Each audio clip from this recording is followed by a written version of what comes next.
یہ سوچ رہا ہوں، جب یہ ساری حالت دیکھتا ہوں، یہاں پر دلہن آتی ہے، آپ بھی شادیوں میں جاتے ہیں، میرا ذرا کیمرہ جو ہے نا وہ موونگ رکھیے ذرا، میں نے نکلنا ہے یہاں سے ادھر ادھر۔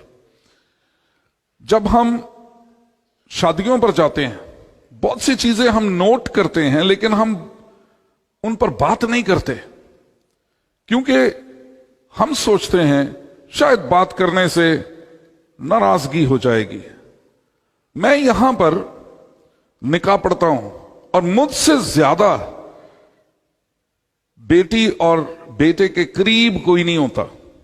یہاں وہ کھڑے ہوتے ہیں میرے بالکل قریب، ایک ہاتھ کے فاصلے پر، اور میں یہاں نکاح پڑھ رہا ہوتا ہوں، لیکن بعض اوقات میرا دل کرتا ہے کہ میں اپنی آنکھیں بند کر کے نکاح پڑھوں، اور اس کی وجہ یہ ہوتی ہے کہ میری بیٹیاں ایسے لباس میں ملبس ہوتی ہیں جس کو ایک باپ دیکھ نہیں سکتا۔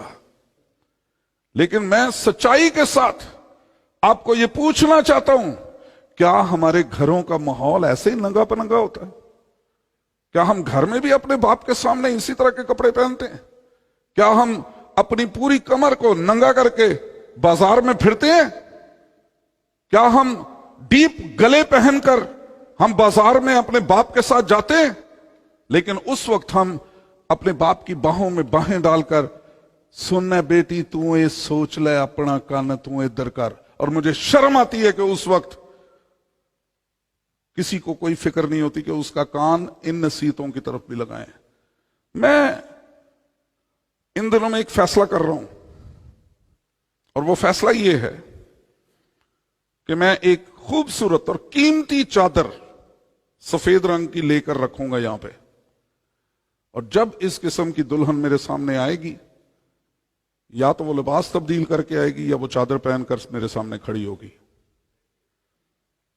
یہ میں کرنے جا رہا ہوں، اس لیے والدین سے میری درخواست ہے، میں اس کلام کے حصے میں یہ بول رہا ہوں کہ مہربانی سے آپ کی بیٹیاں ضرور فیشن کریں یورپ کا، سفید لباس پہنے خوبصورت لگتی ہیں، شہزادیاں ہیں وہ ہماری، لیکن ان شہزادیوں کو منظر عام نہ بنائیں، ان شہزادیوں کو دوسروں کی تفریح تباہ نہ بنائیں، مہربانی سے ان چیزوں کو۔ اور یہ ساری چیزیں، ادب، خدا کے گھر کا، خدا کے نام کا، اس کی تکریم، اس نام کا احترام اتنا زیادہ ہے کہ میں پچھلے دنوں میں یروشلم میں ایک بنی ہوئی ویڈیو دیکھ رہا تھا۔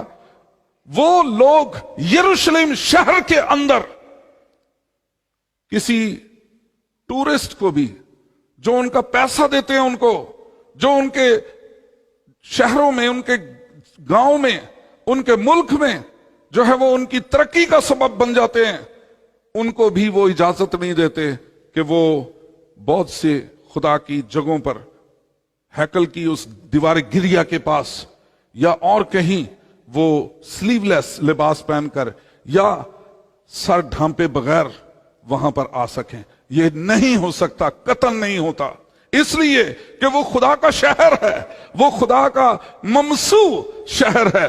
اس لیے جب خدا کے گھر جو ہیں وہ خدا کے مسح شدہ ہوتے ہیں، تو اس گھر میں داخلے سے پہلے بہت سے اخلاقیات کو جو ہے وہ لے لیا کریں، تاکہ آپ خدا کا ادب کرنے والے ہوں۔ یہ میری بات کا ادب نہیں ہے، یہ خدا کے کلام کا ادب ہے۔ شنوا ہونے کے لیے جائے تو سنجیدگی سے قدم رکھ، یہ کلام مقدس کا فیصلہ ہے۔ یہ کلام سارے کا سارا خدا نے مشرق میں دیا ہے، مغرب میں کوئی اس کا صحیفہ خدا نے نہیں دیا۔ اور ہم جتنا اس کلام کو سمجھ سکتے ہیں، مغرب کے لوگوں نے بہت کام کیا، بہت محنت کی، لیکن وہ ان روایات کو نبھا نہیں سکتے۔ اس لیے ہم جب مغربی روایات کا پیچھا کرتے ہیں تو ہم اس کلام سے دور ہو جاتے ہیں۔ اس لیے خدا کے کلام کے پیچھے چلنا ہے تو مت اپنی مشرقی روایات کو رد کریں۔ کہتے ہیں جی کرنتھس کی کلیسیا کے نام صرف خط لکھا گیا، اس میں کہا گیا دوپٹہ لیا کرو، ورنہ وہ انگریز عورتیں بھی تو ہیں نا۔ خدا کا پاک کلام کیا کہتا ہے؟ جو بے سر ڈھانپے دعا کرتی ہے وہ سر منڈی کے برابر ہے. اور سر منڈی کسبی عورت ہوا کرتی تھی, اس کے بال کاٹے جاتے تھے.